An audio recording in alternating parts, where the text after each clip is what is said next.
తిరుమలగిరి శ్రీ వెంకటేశ్వర స్వామివారి దేవాలయంలో యోగాంధ్ర కార్యక్రమం. ఎన్టీఆర్ జిల్లా జగ్గైపేట నియోజకవర్గం జగ్గైపేట మండలం తిరుమలగిరి గ్రామంలో వేంచేసి ఉన్న స్వయంభూ శ్రీ వెంకటేశ్వర స్వామివారి దేవస్థానం నందు ఈరోజు ఆంధ్రప్రదేశ్ రాష్ట్ర ప్రభుత్వం ఆదేశం అనుసరించి దేవాదాయ శాఖ ఆధ్వర్యంలో యోగాంధ్ర కార్యక్రమం అసిస్టెంట్ కమిషనర్ నూతక్కి వెంకట సాంబశివరావు పర్యవేక్షణలో నిర్వహించడం జరిగింది. ఈ సందర్భంగా నందిగామ వాస్తవ్యులు యోగా గురువు సంగేపు సుబ్బారావు గురూజీ వారిచే ఉదయం 7 గంటల నుండి యోగాంధ్ర కార్యక్రమం నిర్వహించడం జరిగింది.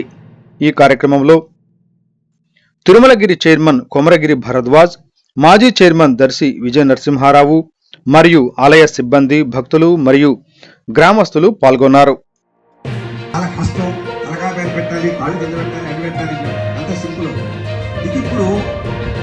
చేతులు ఏదైనా భుజాలపై ఉంచుకొని ఆ పూర్ణం చూస్తున్నారు. మీరు చేతులు రొటేషన్ చేస్తున్నారు. భుజాలపై చేతులు ఉంచుకొని భుజాలు తిప్పుతున్నారు. చెప్పండి, ఒక 4 సార్లు కిందకి, ఒకసారి 4 సార్లు పైకి. ఎంత సింపుల్, ఎంత ఈజీ చేస్తారో చూడండి.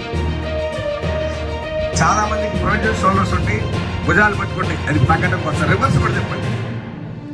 మీరు తిప్పేటప్పుడు అక్కడ నొప్పిని గమనించాలి, అక్కడ ఏం జరుగుతుందో గమనించాలి. రిలాక్స్ అయిపోయింది. ఎంత ఈజీగా చూడండి. యోగా అంటే ఓ అనుకుంటాడు.